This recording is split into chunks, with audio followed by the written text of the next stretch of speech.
os teus acusadores. Não ficou ninguém, nem eu tampouco te condeno. Vá, e não peques mais.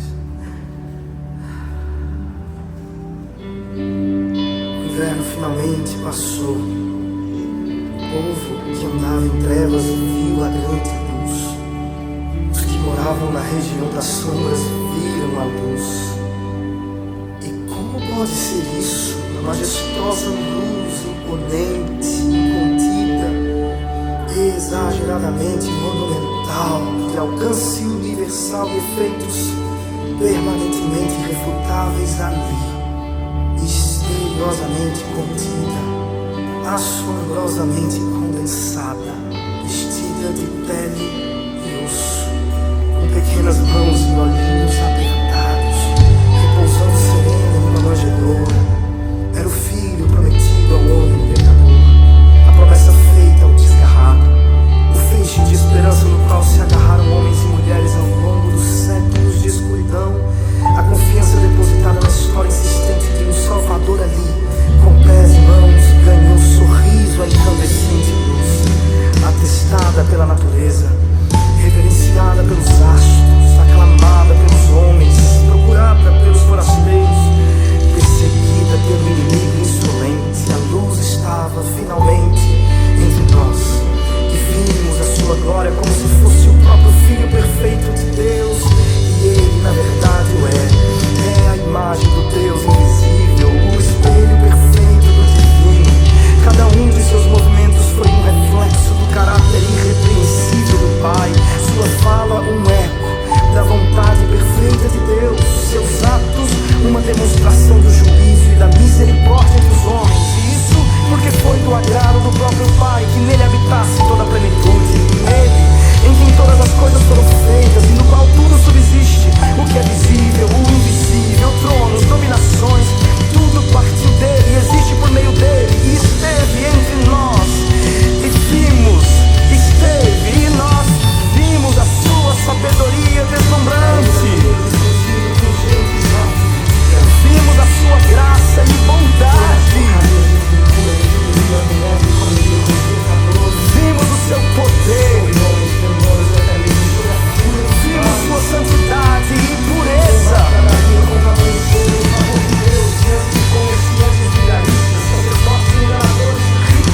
Ouvimos o escândalo de sua mensagem, subvertendo a cabeça dos que confiavam em si mesmos. Deu pão aos famintos e amou até o fim.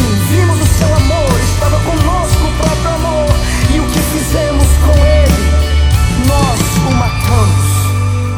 Porque todos nós não éramos outra coisa que não inimigos mortais de Deus, avessos ao seu padrão, rivais de sua bondade, opositores da justiça. Não queríamos o seu amor, nem pedimos por sua graça, mortos. Não pudemos oferecer outra coisa ao menino Deus entre nós que não fosse a própria morte. O levamos para o madeiro para confirmar de uma vez por todas nossa terrível inimizade contra o seu ser. E ali, pendurado em vergonha, rimos, banqueteamos e blasfemamos contra a luz. Outros de nós se esconderam e o abandonaram, mas nenhum de nós o amou até a morte. Enquanto pensávamos que era um pobre coitado aflito, ele estava na verdade levando sobre si o nosso próprio castigo e miséria. Em sua carne rasgada, nossas feridas eram curadas. Em sua vergonha, nossa culpa extinguida. Por meio do sangue precioso do Cordeiro mudo que jorrava, nossas maldições eram exorcizadas. E quando recebeu o castigo misterioso da ausência do próprio Pai, fomos reconciliados. Morreu o precioso Cristo em vergonha, em desprezo, e sob a pesada mão da mais furiosa ira esmagadora de Deus morreu. O sol se escondeu, os anjos desabaram em dor, e o Filho se foi e morreu.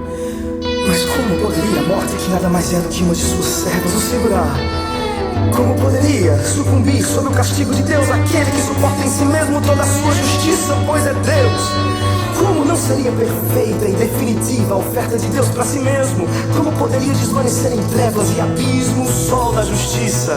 Rasgando as trevas como uma cortina de seda, veio subindo a luz, a alvorada então raiou.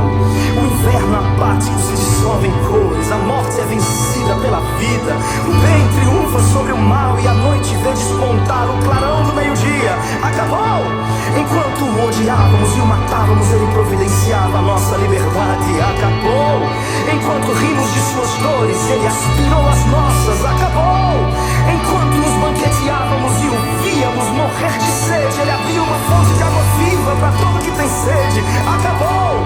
Enquanto abandonávamos e fugíamos de sua miséria, ele buscava o seu rebanho com surpreendente amor. Acabou! Enquanto nos escondíamos e nos envergonhávamos dele, ele descia ao pântano de nossas misérias e nos arrancava com poder e obstinação. Acabou! Enquanto desprezávamos por ter sido esquecido de Deus, ele nos aproximava de nosso inimigo e fazia com seu sangue a paz. Acabou! Onde está a morte? Onde está o poder da morte? Ele desmoralizou as trevas e pagou em si mesmo o resgate por nossa liberdade. Esse preço jamais poderíamos pagar. Quem de nós suportaria o peso da justa ira de Deus? Quem de nós corresponderia à sua lei com perfeição? Nenhum! Mas agora nele estamos livres. Ali pendurado estava Cristo, pendurado estava o mentiroso, erguido do chão estavam os arrogantes e os devassos, exposto em vergonha estava a prostituta, o travesti, os homossexuais, hasteados estavam os assassinos, os falsos, os blasfemos, todos os seus filhos, suas ovelhas perdidas, seus pequenos vacilantes, os pobres de espírito por quem ele se esvaziou até os tornar ricos, todos ali, morrendo com ele e ressuscitando com ele ao terceiro dia. Que graça insondável, perdão escandaloso, dádiva assombrosa. A notícia da paz com Deus feita por meio de Cristo é boa demais pra ser verdade, mas bem-aventurados os que creem nessa notícia, felizes os que acreditam no precioso evangelho de Cristo e no sublime bem entregue aos pecadores pra glória de Deus. Já não há mais condenação pra estes, tudo foi consumado, o perdido encontrado e o rebelde trazido de volta ao seu lar.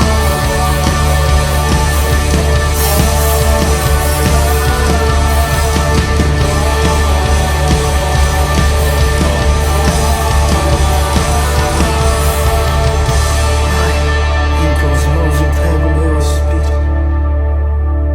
Ele nos entregou nas mãos do Pai.